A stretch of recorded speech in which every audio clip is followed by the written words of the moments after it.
Vous êtes certainement retrouvé dans la situation de devoir corriger un devoir scolaire ou un texte élaboré par des personnes un peu plus âgées, des lycéens, des étudiants ou dans un autre cadre.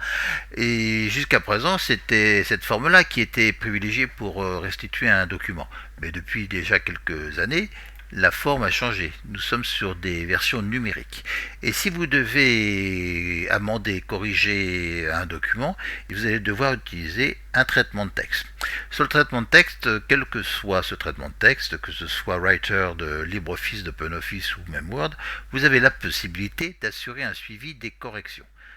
En effet, sur les traitements de texte comme Word, mais qu'on retrouve aussi sur LibreOffice, OpenOffice, notamment pour Writer, vous allez avoir des outils qui vont vous permettre d'apporter des corrections sans pour autant forcément modifier la totalité du texte ou proposer des options que l'auteur sera susceptible d'accepter, de valider ou de refuser parce qu'il maintient son choix. Eh bien, c'est ce que nous allons voir aujourd'hui, c'est-à-dire le suivi des modifications dans Writer, mais qui peut évidemment servir de modèle, quel que soit votre traitement de texte.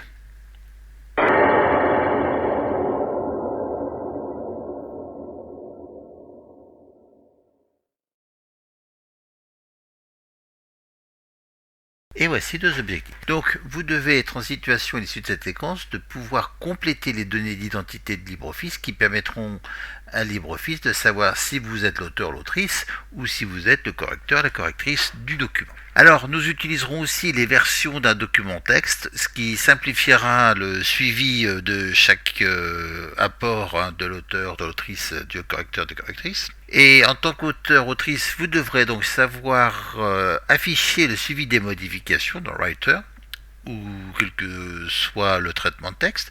Ensuite, d'accepter, dans un second temps, de rejeter les modifications proposées par le correcteur, la correctrice. Ensuite, vous devrez aussi être en situation de savoir effacer les commentaires rédigés par le correcteur ou la correctrice. Et maintenant, si vous vous positionnez en tant que correcteur-correctrice, vous devez être en situation de pouvoir, à l'issue de cette séquence, enregistrer le suivi des modifications, toujours dans votre traitement de texte, et évidemment de pouvoir modifier, commenter un texte. J'entends modifier, ajouter ou retirer des éléments à ce texte. Et bien c'est parti.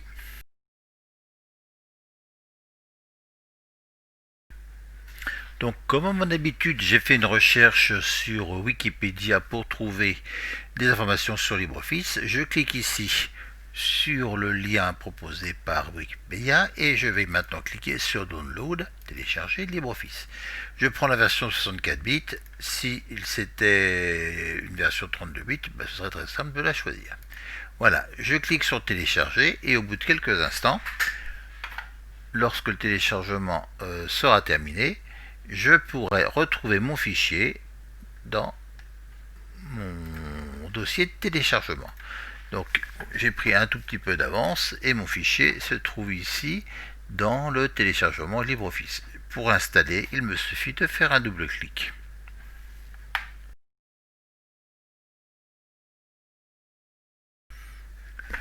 Donc j'ai lancé LibreOffice Writer en plein écran avec le menu démarrer de façon très traditionnelle. La première chose à faire pour l'auteur comme pour le correcteur, ce sera de cliquer sur Outils puis Options et d'aller tout à fait en haut sur LibreOffice dans les données d'identité afin de compléter les données d'identité. Donc je vais mettre Thierry et me déclarer comme nom auteur, que pas complètement mon nom de famille, mais peu importe. Et je n'ai plus qu'à valider. Bien évidemment, ces données restant associées à LibreOffice, vous le retrouvez dans tous les documents générés par LibreOffice sur votre poste de travail. De la même façon, le correcteur qui sera dans les exercices une correctrice va devoir aussi sur son poste de travail aller dans Outils, Options et non plus mettre Thierry auteur, mais par exemple Véronique et correctrice. Donc ainsi le système sera en situation de pouvoir identifier qui fait quoi. Ensuite, eh bien, puisque je commence un document, je vais compléter les propriétés. Donc remarquez que là, je suis dans l'onglet général. Vous voyez que Thierry auteur apparaît Donc le système sait très bien qui est en train de rédiger ce texte. Donc je vais mettre comme titre exercice 1. Sujet, on va imaginer que writer sera tout à fait satisfaisant. Mot-clé, je ne vais pas en mettre. Et je vais mettre ici une date de création. La date du jour. On va se situer au 22/01/2021 et je valide mes propriétés. Le document, je vais taper quelques caractères. Alors, on peut imaginer par exemple que ce soit le titre que je tape ici. Voilà. Alors, je garde la mise en forme telle qu'elle est définie, peu importe. Et je vais donc enregistrer mon fichier. Alors, que j'utilise la commande enregistrer ou enregistrer sous donnera le même résultat puisque le fichier n'est pas identifié, n'a pas d'endroit. Donc, peu importe pour la première fois, si je clique sur enregistrer, vous voyez que je retrouve les mêmes fonctionnalités qu'enregistrer sous, à savoir définir un nom. On va appeler ça, ce document-là, exercice 1, et je vais le placer sur le bureau. Vous voyez que l'extension qu'on appelle ici type, mais les 3 dernières lettres sont définies comme étant du document OpenOffice ODT.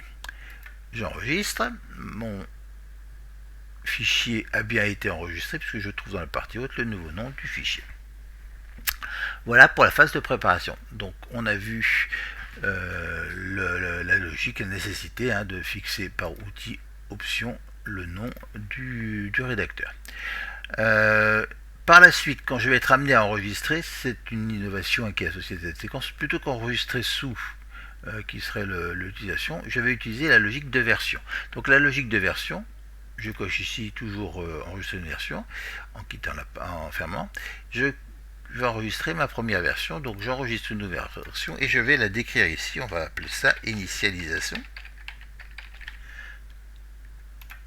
Et vous voyez qu'au fur et à mesure de la progression, à chaque fois qu'il y a une version, bien je conserve l'accès aux versions précédentes. Donc je garde toujours le même nom, c'est bien d'un exercice 1, mais je vais avoir plusieurs versions qui vont se créer au fur et à mesure des enregistrements que je ferai.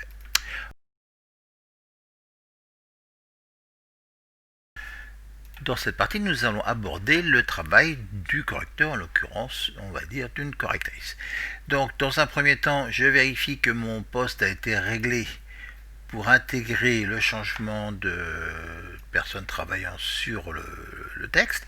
Donc, je suis sur un autre poste de travail et effectivement, sur mon autre poste de travail, c'est bien le nouveau nom qui apparaît ici, Véronique correctrice.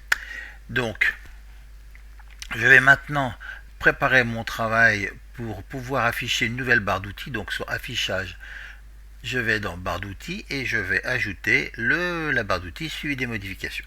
Sur la partie inférieure gauche, j'ai une nouvelle barre d'outils qui vient d'apparaître. Donc je vérifie que le bouton afficher les modifications et le bouton enregistrer les modifications est bien enfoncé. Si ce n'était pas le cas, évidemment, il suffirait d'appuyer sur ce bouton.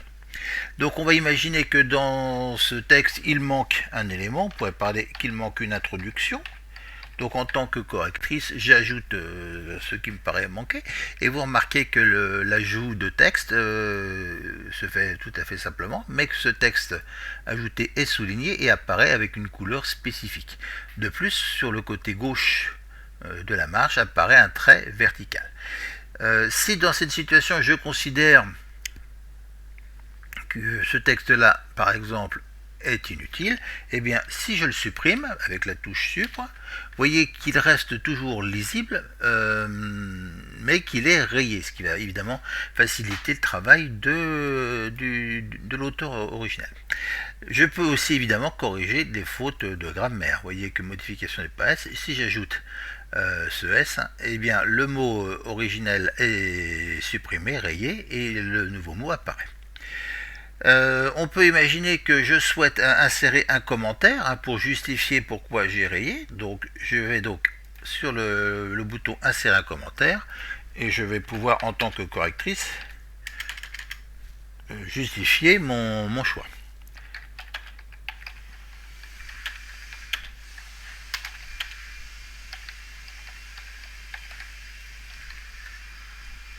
Voilà.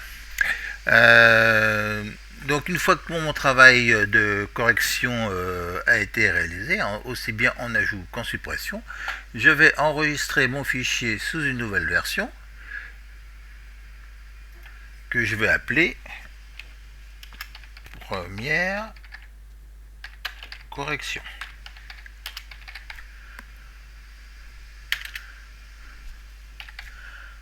Voilà. Donc vous voyez que la progression apparaît ici sur mes versions. Et je peux maintenant fermer et quitter mon traitement de texte.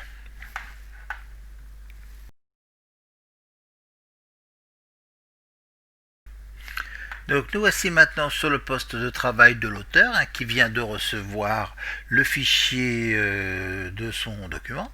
Donc si c'est le poste de travail de l'auteur, vous pouvez remarquer que dans l'option on est passé ici avec Thierry auteur et je suis donc en tant qu'auteur maintenant avec un affichage, vous pouvez le voir ici, de ma boîte d'outils suivi des modifications. Donc l'enregistrement des modifications pourrait ne plus apparaître. Vous voyez que si je décoche en revanche l'affichage des modifications, je perds une partie importante des éléments. Donc ici j'ai deux flèches qui vont me permettre de naviguer. Donc je vais me positionner sur la première modification. Je sais que c'est la première modification parce que je vois dans la mage de gauche le trait vertical. Donc face à cette modification, je suis en situation de pouvoir accepter la modification ou de la rejeter. Je considère ici que cette première modification n'est pas pertinente, donc je la rejette. Je continue ensuite ma progression.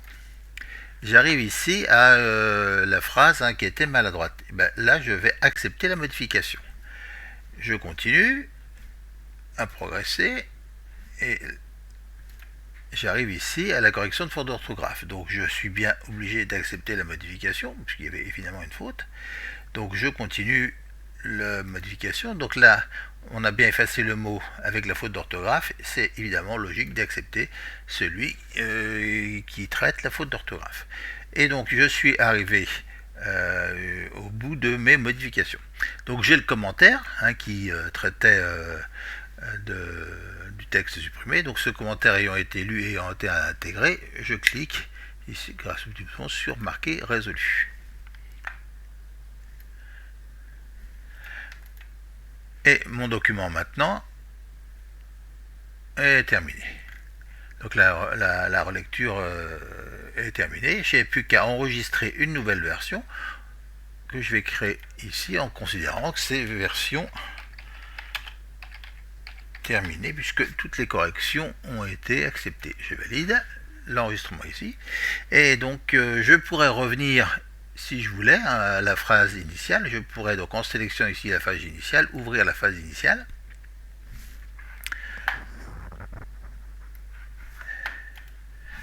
Donc j'ai une petite fenêtre qui apparaît ici, je vais l'ouvrir en lecture seule et ma phase initiale, vous voyez qu'elle est bien ici, c'était le tout début de mon travail.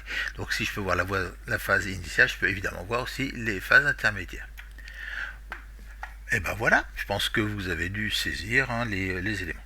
De la même façon, le commentaire qui apparaît ici, je pourrais le supprimer puisque il ne me paraît plus pertinent. Merci de votre attention.